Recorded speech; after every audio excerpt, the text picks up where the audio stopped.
미국 이란 전쟁이 터지면서 며칠 사이에도 지금 코스피가 10% 넘게 막 떨어졌다가 또 오늘은 좀 올랐다가 이런 식으로 굉장히 지금 주가가 너를 띄고 있어요. 저랑 제 주변 사람들 다 며칠 내내 멘붕 상태예요. 한 십몇 년 동안 투자를 하면서 시장 자체가 이렇게 큰 폭으로 널뛰는 걸 처음 봐갖고 참 많은 분들께서 고민이 많고 힘든 시간을 보내시겠다. 이 영업일 동안에 총 한 20% 빠졌으니까 지수로는 엄청나게 빠졌죠. 오늘은 9% 넘게 다시 반등을 하면서 지금이라도 들어가야 하는 것은 아닌지 아니면은 데드캣 바운스라고 해서 주가가 떨어지는 추세에서 잠깐 반등을 한 것인지 이것을 구분하는 것이 너무나도 어려운 상황이다. 그런데 S&P 500이나 나스닥100 같은 경우에는 S&P 500은 그냥 보합 상태이고요. 나스닥100은 뭐 요즘에 기술주들 많이 빠졌다라고 하지만 올해 들어서 한 1%밖에 빠지지는 않았어요. 사실상 그냥 제자리에서 움직이고 있다라고 볼 수가 있는 상황이죠. 미국 이란 전쟁이잖아요.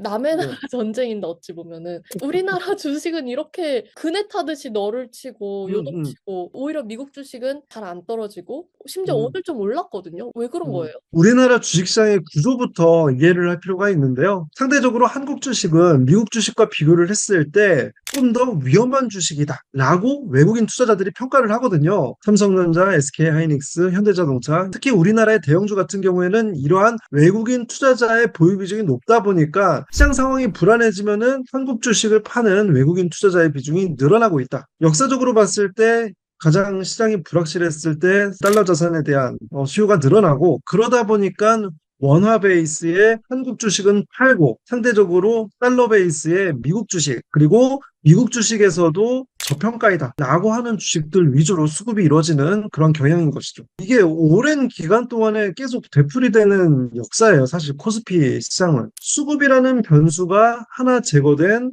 미국 주식에 투자를 하는 것이 조금 더 마음 편한 투자에 할 수 있는 시장이다라고 저는 판단을 합니다. 지금이라도 방산 ETF 사야 되나 막 하고 있었는데 강산주가 지금 왜 오르고 있어요? 트럼프 대통령이 이란하고 전쟁을 오랫동안 할 수가 있다라고 하면서 주목을 받잖아요. 단기간에 수급이 올리고 있죠. 근데 만약에 예상치 못하게 트럼프 대통령과 이란에 악수를 하면서 사진을 찍는 게 막 나와요? 하면은 주가는 또 그러한 주식들은 크게 하락을 할 수가 있죠. 그래서 저는 말씀드리고 싶은 게 투자를 하기 전에 내가 기대할 수 있는 수익 그리고 이것이 잘못돼 갖고 예상 밖의 결과가 일어났을 때 큰 손실이 난다. 그러한 것을 같이 고려를 했을 때 이익은 상대적으로 높지 않고 손실이 날 경우에 큰 손실이 나면은 이런 판단을 하면 안 되는 거거든요. 강산주 같은 경우에는 투자하기 어려운 상황이다 생각합니다. 미국 주식이 단기간에 확 떨어지면 어떡해요? 미국 지수 자체가 떨어지면 광금리 주식도 떨어질 거 아니에요?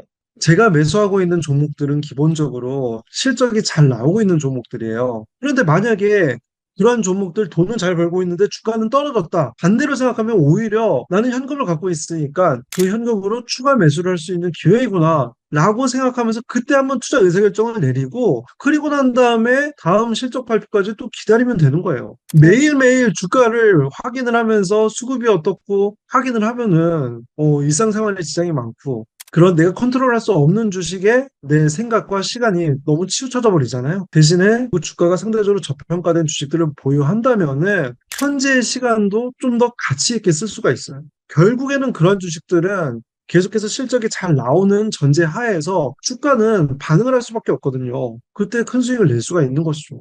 그리고 내가 이러한 주식을 찾는 방법은 우리 저번에 촬영한 오늘 영상에 나갈 후반부 설명을 드렸으니까 끝까지 확인해 보시면 도움되실 거예요. 일단 제가 투자를 하는 대상이 ETF도 있고 개별 주식도 있어요. ETF 포트폴리오를 통해서 내 자산을 안정감 있게 우상향시키는 그 상태에서 내가 개별 주식을 투자를 하여서 일부 자금으로 큰 수익을 추구를 하는 것, 이것이 개인 투자자가 합리적으로 자산을 운용하는 방식이다 라고 말씀을 드릴 수가 있는 것이죠. 이렇게 투자를 했을 경우에 큰 장점이 있어요. ETF 포트폴리오로 내 성향, 그리고 투자 목표, 그리고 경기 사이클에 맞춰서 운용을 하는 거예요. 그리고 난 다음에 그래도 기대 수익률 10에서 15% 달성할 수 있겠네 라고 한다면은 내가 새로운 개별 종목에 투자를 할 때 그 이상의 수익률을 얻을 수 있을 만큼 확실하게 주가가 저렴하게 형성이 되어 있는가, 그만큼 내가 확신을 갖고 투자를 할 수 있는 대상인가, 그것이 기준이 되겠죠. 좀 더 보수적으로 접근할 수가 있는 거예요. 보수적으로 접근을 하다 보니까 이 돈을 투자를 했을 때 성과가 낼 가능성도 더 높아지는 거고, 주가가 떨어지는 시점이 오더라도 내가 일단 ETF 포트폴리오를 구축을 하고 있으니까 내 전체 자산은 크게 변동을 하지가 않거든요. 일부 자금으로 개별주에 투자를 한 상태이니까 견딜 수가 있는 상태가 되는 거예요. 그런 걸 어떻게 판단해요? 저평가인지 별로라서 떨어진 건지를?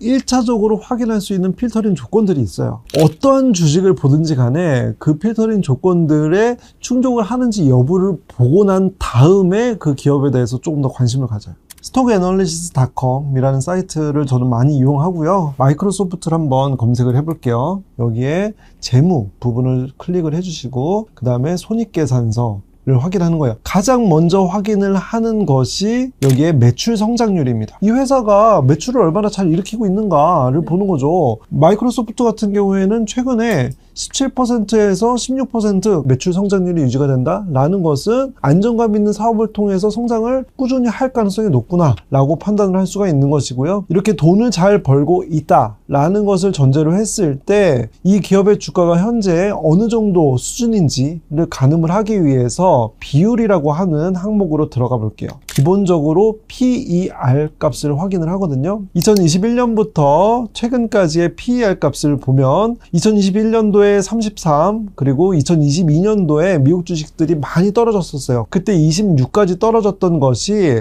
다시 2023년, 4년, 5년 주가가 오르면서 34, 36 이 수준까지 올라왔어요. 근데 최근에 마이크로소프트의 주가가 어때요? 또 떨어졌죠. 그래서 최근 기준으로 다시 25까지 떨어진 거예요. 주가가 올라왔던 것만 보고 판단하면 안 되고 이 PER 값을 기준으로 해서 상대적으로 이 기업이 돈을 벌고 있는 것 대비 주가 수준을 보는 거거든요. 한 5년치를 기준으로 보는 거죠. 최근 5년 동안에 마이크로소프트가 하고 있는 일은 크게 달라지지가 않았기 때문에 그 추이를 보는 것이고, 그런데 이 회사가 돈을 벌고 있는 것 대비 주가 수준이 낮은 상태이구나. 왜 지금 이러한 상태가 되었을까? AI 투자에 대해서 실제로 돈을 잘 벌 거에 대해서 우려가 되고 있기 때문에 마이크로소프트의 경우에 역사적으로 PER 값이 낮은 수준까지 내려왔구나 라는 것을 생각해 볼 수가 있는 거죠. 가정을 해볼게요. 주가가 이미 상대적으로 낮은 수준에 내려와 있어요. 그런데 만약에 돈은 잘 벌고 있는데 주가는 더 떨어져요. 점점 주가는 어때요? 저평가의 구간으로 오는 것이죠. 그때마다 분할 매수를 하면은 나는 이것은 합리적인 기준을 갖고 투자를 하는 것이다 라고 볼 수가 있는 것이고, 많은 분들께서 2022년을 돌아보면서 그때 내가 뭐라도 살 걸 생각하잖아요. 가치 기준으로 봤을 때 그 수준만큼 주가가 떨어진 상태이다. 아마존 같은 경우에도 2021년도에 21%에서 지금 최근에 9%, 11%, 12%대의 매출 성장, 이러한 경향이 단기간에 일어난 것이 아니라 2023년부터 지속된 그런 경향이다 볼 수가 있고, 그 PER 값을 볼게요. PER 값 같은 경우에는 2021년도에 50이 넘었고 2022년도에는 적자였기 때문에 나타나지 않고 2023년도에 51, 2024년도에 38, 2025년도에 31, 최근 기준으로는 28까지 떨어졌죠. 그래서 최근 5년 기준으로 현재 주가가 상대적으로 저평가되어 있는 구간이다 라는 것을 확인할 수가 있어요. 두 가지만 알아도 이상한 주식 살 일은 없는데요? 그렇죠. 이 PER 값이 없는 기업들이 많아요. 왜냐? 이 PER 값은 순이익이 있어야지 많이 나오거든요. 순이익이 없고 마이너스 손실을 보고 있는 상태이니까 안 나오는 거예요. 그런 기업들이 상태가 많습니다. 미국의 500개의 기업의 평균 PER 값이 22 수준이에요. 그런데 보통 사람들이 매수하려고 하는 그런 급등주들은 300, 400인 경우들이 있어요. 그런 상태에서도 주가가 지금 오른 것만을 보고서 살려고 한다니까요. 그럼 적어도 S&P 500 평균보다도 20배, 30배가 주가가 더 비싼 상태라는 거예요. 그거에 대한 감이 없으니까 매수를 쉽게 하려고 하는 의사결정을 내린다. 일단 오늘은 제가 두 가지 지표를 말씀을 드렸거든요. 근데 제가 보고 있는 가장 기본적인 지표가 5개가 더 있어요. 7개를 한번 쭉 보는데 5분, 6분 밖에 걸리질 않아요. 이런 것들에 대해서 내가 한번 익숙하게 익히고 난 다음에는 적용해 볼 수가 있는데 그것을 알고 싶지 않아 하는 상태가 조금 리스크가 있는 것이죠, 원래. 똑같은 사이트에서 삼성전자 한번 확인을 해보시면은 일단 매출 성장률 추이부터 보는 거예요. 보시면은 2021년도에 18.07% 성장을 했고 2022년도에 8.09% 그리고 2023년도에는 마이너스 14.32% 역성장을 했죠. 그리고 난 다음에 2024년, 2025년 각각 16.2%, 10.8% 상승을 했어요. 앞에서 마이크로소프트 같은 경우에는 계속해서 꾸준하게 성장을 하는 모양새를 확인을 할 수가 있었어요. 물론 시기마다 덜 성장을 하는 시기는 있었지만 대체로 17% 가까운 성장을 이루면서 중간에 한 6% 성장이 둔화가 되었던 그런 시점이 있던 거예요. 삼성전자 같은 경우에는 어때요? 잘 성장하는 시기가 있지만 중간에 한 번씩 역성장을 하기도 하죠. 삼성전자 같은 주식에 투자를 할 때는 이렇게 중간중간에 역성장을 할 때가 있다라는 것을 인지를 해요. 이렇게 사이클에 있는 종목과 덜 있는 종목이 있는 거예요. 마이크로소프트 같은 경우에는 덜 있죠. 삼성전자는 더 있죠. 투자 타이밍이 더 중요한 종목은 삼성전자. 내가 개인 투자자로서 안정감 있는 성장을 기대를 할 수 있는 투자처는 마이크로소프트. 요 PER 값은 제가 국장에서 자주 들어가는 사이트로 좀 더 구체적으로 보여드릴게요. comp.fnguide.com 여기에 들어가서 확인을 하고요. 2021년도에 13.55, 2022년도에 6.86, 2023년도에 36.84, 2024년도에 10.75, 2025년도에 18.27. 조심해야 될 것은 사이클이 있다 그랬죠. PER 값도 반대로 돼요. 돈을 버는 구조 자체가 사이클이 있다 보니까 해석 자체도 반대로 판단을 해야 돼요. 2023년도에 오히려 역성장을 했죠. 근데 주가 상태로만 보면 어때요? 그때가 쌌죠. 그러고 난 다음에 성장을 하기 시작하니까 지금은 되게 비싸진 상태이죠. 이렇게 사이클이 꼬꾸라지는 그 시점에서 앞으로 사업을 잘해서 올라갈 수는 있을까에 대해서 고민을 해야 한다는 거죠.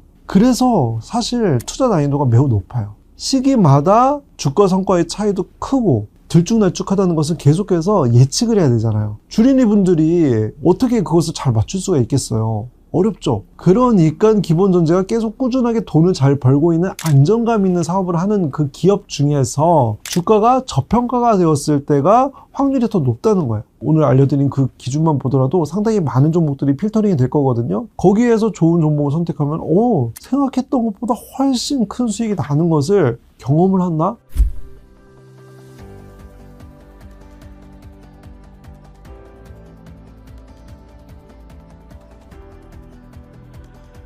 주식이 쉽게 느껴졌어요. 전 되게 어렵다고 생각했거든요. 광금님은 계속 잘 오르는 시장만 또 경험하신 거 아니에요? 미국 주식 하셨잖아요. 내가 국내 주식에 얼마나 오랫동안 투자를 하면서 수익을 못 냈던 기간이 많았는데요.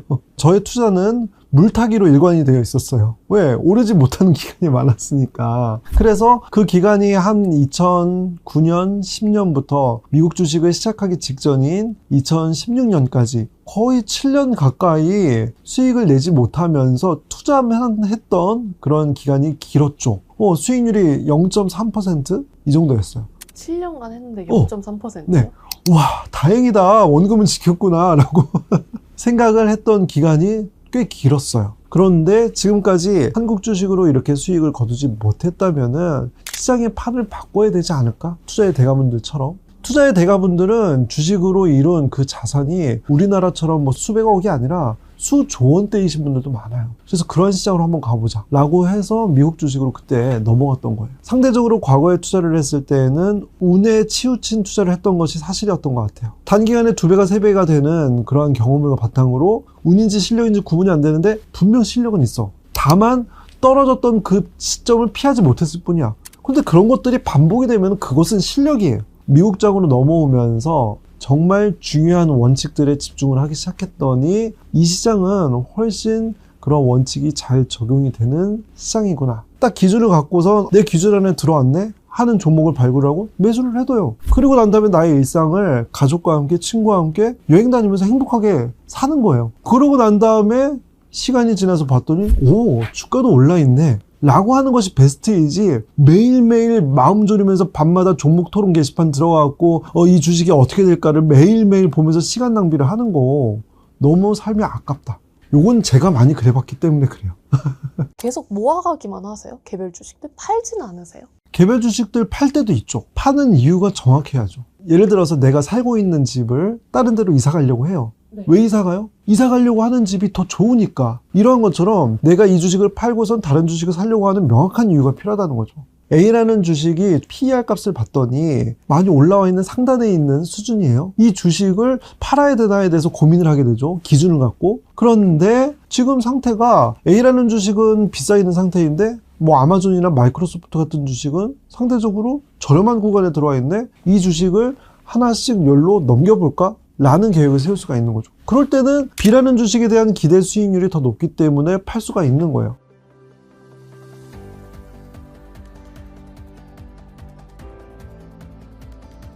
만약에 지금 어떠한 주식 강의가 열린다? 라고 했을 때 가장 핫한 대상이 뭐겠어요? 국내 주식이잖아요. 삼성전자로 뭐 돈 버는 뭐 이렇게 하면은 가장 핫할 수 있는데 그럼에도 불구하고 제가 처음 시작하시는 분들은 오히려 미국 주식시장이 더 적합할 가능성이 높다라고 하면서 3년 전부터 이어오고 있는 이 수업을 그대로 계속해서 시기마다의 리뉴얼을 하면서 알려드리고 있어요. 3년이나 된 거예요? 맨 처음 1기부터 해갖고 기수제로 쌓이고 있으면서 투자 성과가 누적이 되고 있어요. 이것은 시기와 상관없이 사람들이 할 수 있는 투자를 알려주자는 것이고요. 한두 달 만에 유행에 맞춰서 뚝딱뚝딱 만들어낸 수업이 아니라 수만 명에 가까운 분들께서 수업을 듣고선 적용을 하고 있는 수업, 그리고 실제로 성과를 내고 있는 수업이다 라고 볼 수가 있죠. 광금님한테 배운 분들 그 후기를 보면은 항상 지금 상황에서 적용하기 쉽게 알려준다는 그런 말들이 많더라고요. 근데 제가 최근에 봤던 후기 중에 제일 기뻤던 거 한번 말해볼까요? 작년에 이제 트럼프 대통령 관세 때문에 주가가 흔들렸거든요. 그래서 10에서 20% 가까이 주가가 떨어지셨다. 수업을 듣기 전이었다면 언제 팔아야 될지라고 생각을 하셨을 텐데 배운 대로 했고 그 기준을 다 충족을 하니 그냥 갖고 있자 라고 생각을 하셨대요. 그랬더니 지금 이 시점에 보니까 주가가 3에서 40% 정도 올라 있다 라고 하시더라고요. 저는 수업의 목표가 한 번 배워서 평생 써먹을 수 있는 방법을 알려드리는 것이 목표예요. 종목 찍어주면은 만약에 그 종목만 보고선 투자를 하잖아요. 그 다음이 또 불안해요. 이걸 언제 팔지? 뭐 이런 생각을 하기가 쉬운 거죠. 그러니까 내가 스스로 할 수 있는지가 중요한 거예요. 그래서 그 기준을 알려드리죠. 내 개별 주식을 살 때 나는 이 7가지 조건을 명확하게 파악을 해서 5분 안에 사야 할 종목인지 아닐 종목인지 구분을 하겠어. 이 기준들을 알아가는 것만으로도 여러분들께서는 제 경험을 레버리지 삼아서 충분히 자기 것으로 만들어갈 수 있을 것이다 라고 보는 것이고요. 실제 투자에 있어서도 ETF 포트폴리오를 구축하는 것만으로도 내 투자 금액의 10%에서 뭐 한 17% 가까이 꾸준하게 수익을 쌓아 오신 분들이 많거든요. 투자 성향마다 좀 더 안정지향적인 분들이 계시고 조금 더 나는 과감하게 투자를 하고 싶어 라고 하시는 분들도 있잖아요. 그에 맞춰서 포트폴리오를 나눠드리거든요. 뭐 안정 추구형 포트폴리오는 아마 작년 기준으로 한 10% 정도 났을 거예요.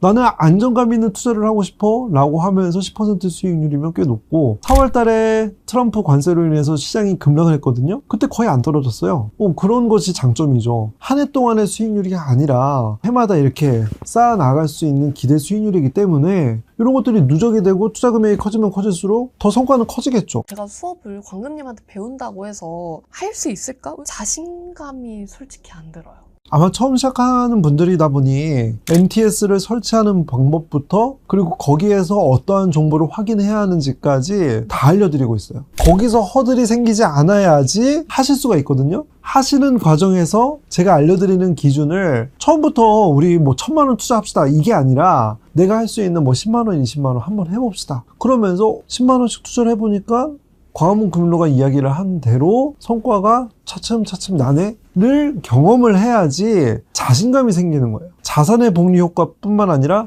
내 경험치도 복리 효과가 있어요. 만약에 제가 배우다가 어려운 부분이 있으면은 광금님한테 막 질문해도 되는 거예요? 주식 게시판이 있으니까 거기에 질문을 남겨주시면은 강의 수업 내용을 최대한 소화시켜드리는 게 제 역할이죠. 그리고 이제 또 실시간 라이브 코칭이 있거든요. 거기에 Q&A를 통해서 제가 궁금한 것들을 다 알려드릴 거예요.